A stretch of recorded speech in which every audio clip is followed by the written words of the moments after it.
got together with some of the other museums locally and with contacts that we had, academic contacts that we had at the University of Central Lancashire and Lancaster University, and sort of threw some ideas around. And from that, Professor Alan Rice, who became then one of the partners in the project, had this idea that we could bring some of the historic individuals to life that had been involved in Lancaster slave trade by commissioning portraits that would hang alongside the portraits of the Rawlinsons and Satterthwaites and other families that had been involved in the slave trade.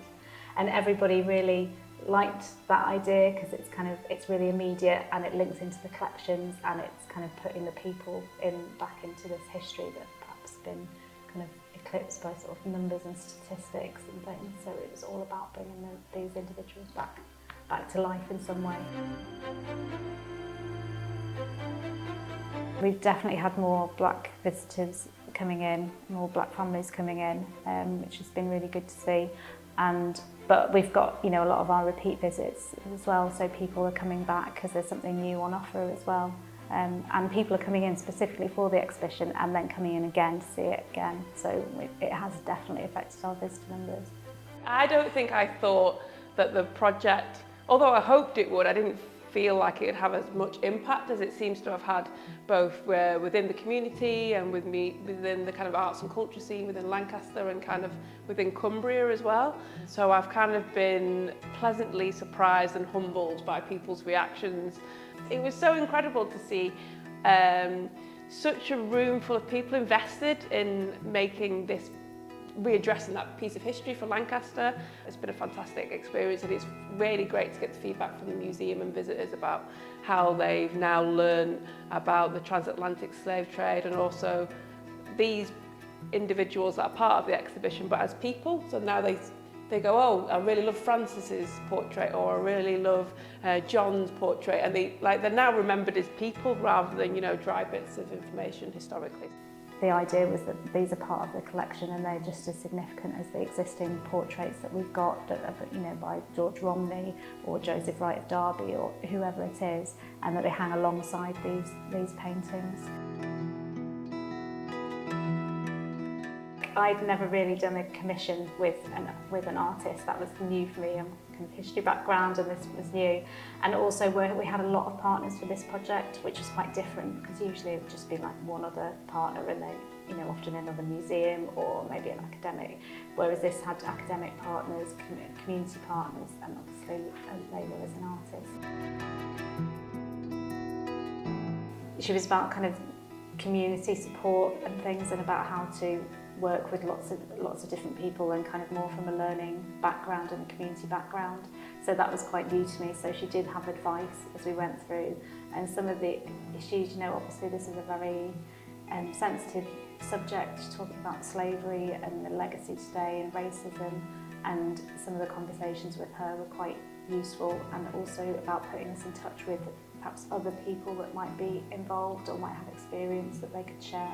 I think I benefited from you having a mentor too, because I was really put at ease in terms of being commissioned for something that I'd never done before, and I never once thought like I didn't have enough support or enough direction as how to take the work, but there was enough freedom in the brief for me to explore different areas of my work as well, so it was really beneficial in that way.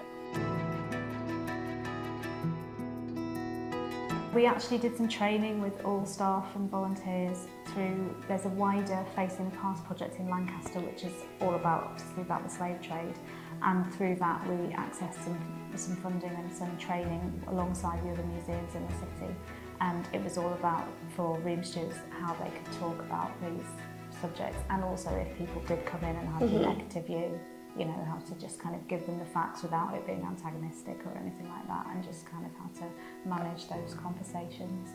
That's been another thing that we wouldn't have been able to access without this project. Take a risk, be supportive, but also give the artist space to develop the work, which has happened here. So I'd never felt like I had to produce a particular type or a particular style of work. I could focus on telling the story that the museum and the partners wanted to be told. Find partners that have the same kind of vision, or make sure your partner wants the same outcomes of you at the start, even if obviously you put in things for funding bids that don't necessarily always come out, but you want to make sure that that kind of outcome at the end is shared. So I think that's what's really worked here, though. Even we've had lots of different partners, that everyone's wanted it to work, so they've really pushed to make it happen. Schools are super busy, and just make sure that you've got somebody who knows how teachers work and when the best time for term time and projects like this is, because this has been quite easy in terms of getting the schools involved. I think we were originally going to work with 2 schools, and we ended up working with 3. We did extra sessions with the schools because the kind of word got around and other schools wanted to be involved. So make sure you've got some great partners to work with, and make sure that you've got a clear outcome, how you want it to work. And if it's a commission or something like this, put it in a public priority kind of space. And for us, that's all around the building. But I think don't kind of hide it away and shout about what you've done afterwards, because I think that's worked for us. Lesson for other museums would be to review your collections on display. If you're going to talk about slavery and the slave trade, have a look around the galleries and see how you already talk about how diverse your collections are already. We've done lots more events. We've made connections that we wouldn't have been able to make just as a museum, but through our partners, so particularly through the University of Central Lancashire, but others as well. We've had French artists in, we've had other historians in that we wouldn't have been able to get, but we've had sort of extra funding through the university. We've had the symposium here, and lots of events, lots of other things where local partners, so Lancaster Literature Festival, for example, and Light Up Lancaster.